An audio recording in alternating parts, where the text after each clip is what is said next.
নমস্কার, আজকে আমি আপনাদেরকে পাটিসাপটা করে দেখাচ্ছি। দেখুন কীরকম সুস্বাদু পাটিসাপটা। আমি এখানে 1 লিটার দুধ নিয়েছি, সেটাকে জাল দিয়ে অনেকটা অর্ধেক করে তারপরে ওর মধ্যে 4 টেবিল চামচ গুঁড়ো দুধ দিয়ে দিলাম আর 2 টেবিল চামচ চিনির গুঁড়ো দিয়ে দিলাম।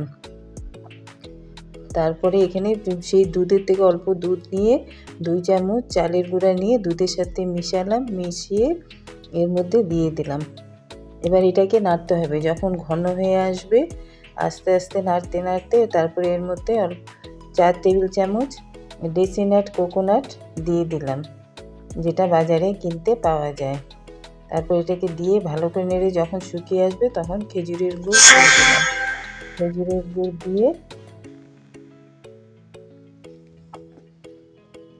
খেজুরের গুড় দিয়ে ওটাকে শুকনো করে নামিয়ে একপাশে রেখে দিলাম। এবার একটা বাটির মধ্যে 2 বাটির মাপে 2 বাটি ময়দা, 1 বাটি চালের গুঁড়া দিলাম আর 2 টেবিল চামচ গুঁড়ো দুধ দিলাম।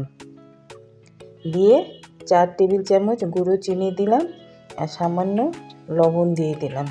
দিয়ে সামান্য গরম জল দিয়ে উষ্ণ গরম জল দিয়ে এটাকে ভালোভাবে গুলিয়ে নিলাম। দেখুন ব্যাটারটা এরকম হবে, এরকম কোয়ান্টিটিতে গুলানো। এখন আমি দুটো বাটিতে অল্প অল্প ব্যাটার নিয়ে এগুলোতে ফুড কালার মিশালাম। একটাতে সবুজ রঙের ফুড কালার মিশালাম আর একটাতে অরেঞ্জ কালারের ফুড কালার মিশালাম।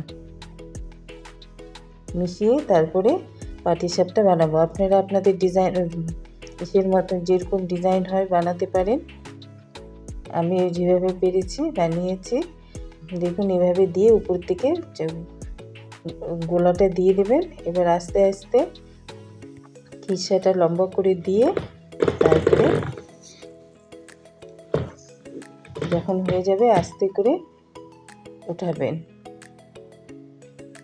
আমার প্রথম পাটিসাপটাটা একটু বেশি পুড়ে গেছিলো, পরেরগুলো সব সুন্দর হয়েছে। আপনাদেরকে দেখাচ্ছি। দেখুন কি সুন্দর হয়েছে সব পাটিসাপটাগুলো, খেতেও সেই সুস্বাদু হয়েছে।